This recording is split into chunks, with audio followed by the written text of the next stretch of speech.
წინაპირობა.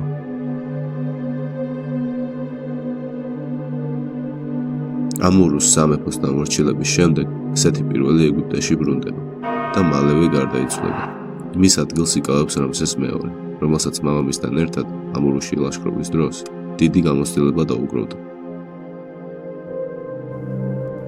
რამსეს მეორემ გადაწყვიტა, რომ ეგვიპტის დედაქალაქი ავარისში, ძველი ჰიქსოსელი დამპყრობლების დედაქალაქში გადაეტანა, რომელიც იქნებოდა მთავარი საორგანიზაციო ცენტრი მომდევნო ლაშქრობებისთვის სირიის ტერიტორიაზე და რომელშიც აწყობდნენ საბრძოლო ედლებს, ფარებს და იარაღებს.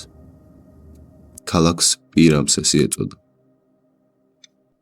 იგივენაირად იქცევა ხეთების მეფე მუვათალი მეორე, რომელმაც გადაწყვიტა ხეთების იმპერიის ცენტრის უფრო სამხრეთით, ტარჰუნ-ტაშაში გადაწევა, რადგან ამით იგი შეძლებდა სირიის ტერიტორიისკენ ახლოს ყოფნას და უკეთ კონტროლს.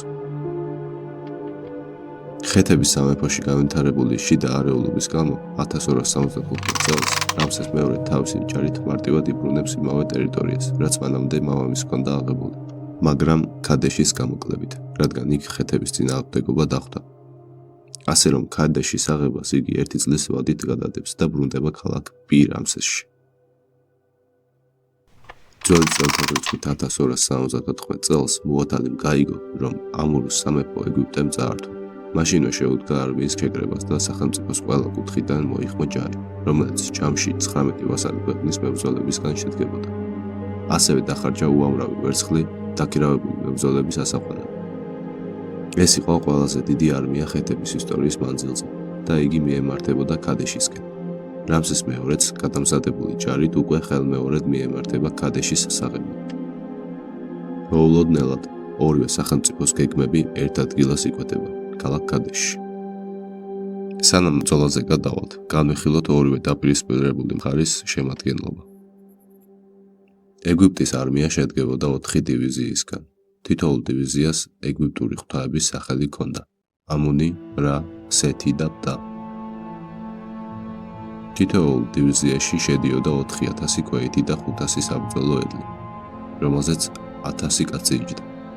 ასევე ეგვიპტელებს კონტაქტი ჰქონდათ ქანაანის ადგილობრივ დაქირავებულ მებრძოლებთან, ნეარინის შენაერთთან.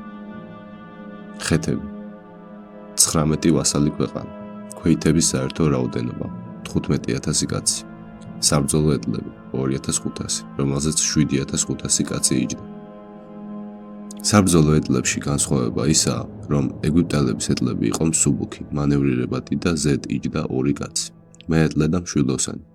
ეს ედლი აქცენტირებულია შორმანძილზე მშვილდისრის სროლით. ხეთების ედლი იყო დიდი, მძიმე და რთულად მანევრირებადი, ზედ იჯდა 3 კაცი, მეედლე და 2 შუბოსანი. ეს ედლი აქცენტირებულია ახლო ბრძოლით და მძიმე დაჯახებით. ბრძოლა. ეგვიპტელების დივიზიები გზაზე მარშის დროს დისტანცირებულები იყვნენ ერთმანეთისგან. მზირი დივიზია, რომელიც პირველი მიდიოდა, იყო ამუნის დივიზია. სწორედ ამუნის დივიზიას მიუძღვებოდა წინ ფარაონი რამსეს მეორე, თავის გამორჩეულ პირად დაცვასთან ერთად. როდესაც ქადეშამდე რამდენიმე საათის გზა ჰქონდათ დარჩენილი, ეგვიპტელებმა შეიპყრეს 2 ადგილობრივი, რომლებიც ამტკიცებდნენ, რომ ხეთების მეფე მუვათალი 200 კილომეტრის დაშორებით იყო ალეპოში, რადგან მას ფარაონის ძალიან ეშინოდა.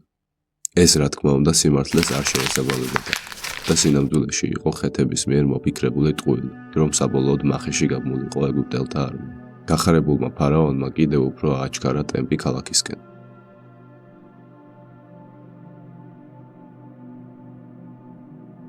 როდესაც მიუახლოვდნენ, ფარაონმა გასცა ბრძანება, რომ დროებით ბანაკი მოეწყოთ, სანამ სხვა დივიზიები მოვიდოდნენ და ერთობლივად ქალაქს აიღებდნენ.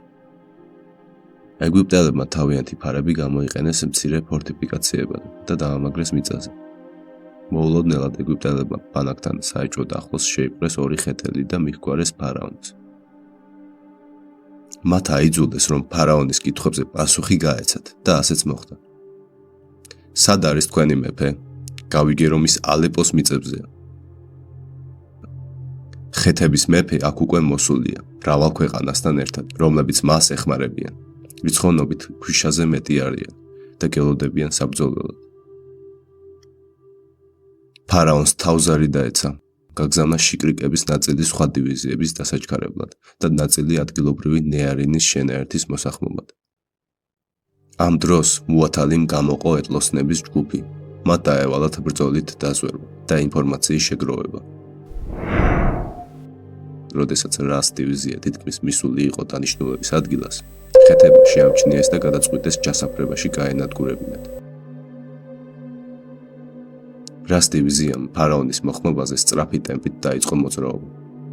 ეტლები წინ დაჩქარებულად მოდიოდნენ და ქვეითები შესაბამისად უკან ჩამორჩნენ. სწორედ ქვეითებზე აიღეს ერთიანი იერიში და სულ რამდენიმე წამში ქვეითების მარჯვენა ფლანგი სრულიად გაისრისა. ეგვიპტელებს დაჯახებისთანავე ხოცავდნენ გრძელი შუბებით, ეტლის ბორბლებით და ცხენის ჩლიქებით. დაზაფრული ქვეითებიდან ვინც გადარჩა ყველა მიმართულებით გარბოდა. ამით თითქმის მთლიანად განადგურდა რას დივიზია.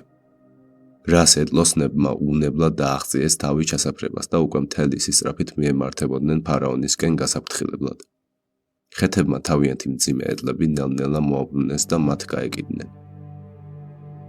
გადარჩენილმა ეგვიპტელებმა ყვირილით განგაში ატეხეს ბანაკში და რამდენიმე წამში ბანაკის დასავლეთ მხარეს ხეთები დაეტაკნენ და შეაღწიეს. ხეთებს ჰქონდათ მოულოდნელობის უპირატესობა. დიდი ზიანი მიაყენეს ბანაკის მცველებს. მაგრამ დრო და დრო მათი შეტევა შენელდა ბანაკში დახვედრილი დაბრკოლებების გამო. უძრავი ეტლებიდან ეგვიპტელები ახერხებდნენ ეკიპაჟი მარტივად ჩამოეგდოთ და მოეკლათ. მიუხედავად ამისა, ეგვიპტელებმა მაინც ვერ შეძლეს ხეთების განდევნა. ამ დროს ფარაონმა შეკრიბა ყველა ეტლი და თავად გაუძღვა კონტრშეტევაზე. ისინი უკნიდან დაადგნენ მარტივ სამიზნეებს და ისრები დაუშინეს, რამაც ძალიან დიდი დანაკარგები გამოიწვია ხეთებში, რადგან ისინი ეტლებს სწრაფად ვერ ატრიალებდნენ და ახლოსაც ვერ მიდიოდნენ მშვილდოსნებთან. შედეგად გადარჩენილმა ხეთებმა უკან დახევა დაიწყეს და ეგვიპტელებმა ბოლომდე მისდიეს კუთხში ისრების სროლით. მუათალი, რომელიც ამ დროის განმავლობაში აკვირდებოდა თავის ეტლებს, გადაწყვიტა, რომ თვითონ გადასულიყო შეტევაზე. ამიტომ ბანაკში შეკრიბა რამდენი ეტლის ყავდა დარჩენილი და ეგვიპტელების ბანაკისკენ შეტევის მეორე ეტაპი დაიწყო. ბრძოლით გადაღლილი ეგვიპტელთა ბანაკი უსუსური იყო ხეთების შემოტევისგან, რომ არა ნეარინის ეტლების დანაყოფი, რომელმაც დროულად მოუსწრო ეგვიპტელებს და ისრების დაშენით დიდი ზარალი მიაყენა ხეთებს. მცირე ხანში ხეთების სადაზვერვო ჯგუფის დევნას ფარაონი თავს ანებებს და თავის ძირითად ნაწილს შეუერთდება, ახლა უკვე მუათალის სადევნელად. დანაკარგები იმდენად დიდი იყო, რომ გადარჩენილმა ხეთებმა წნეხს ვეღარ გაუძლეს და მთელი სისწრაფით უკან გაიქცნენ. ამჯერად გაქცეულებს უკან დაედევნენ ფეხოსნებიც და ნეარინიც. ხეთებმა უამრავი დანაკარგი მიიღეს გაქცევისას, ვინც სასწაულებრივად მდინარემდე მიაღწია ცურვით განაგრძეს. უმეტესობა წყალში ჩაიწირა, მძიმე აღჭურვილობის გამო. ამრიგად, ორივე მხარემ მძიმე დანაკარგების გამო გაჩერება გადაწყვიტა.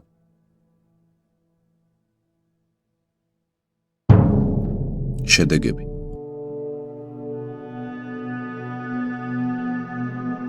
პირველ რიგში აღსანიშნავია, რომ ხეთების არც ერთ ქვეით დანაყოფს არ მიუღია ბრძოლაში მონაწილეობა, რისი მიზეზიც ბოლომდე არ ვიცით.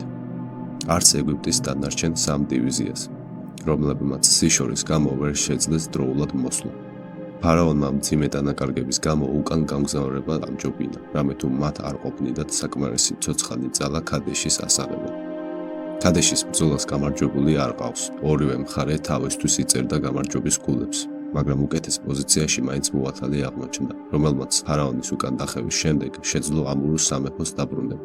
აღსანიშნავია ისიც, რომ ბრძოლიდან 15 წლის შემდეგ ხეთებსა და ეგვიპტელებს შორის დაიდო მსოფლიოში პირველი სამშვიდობო ხელშეკრულება.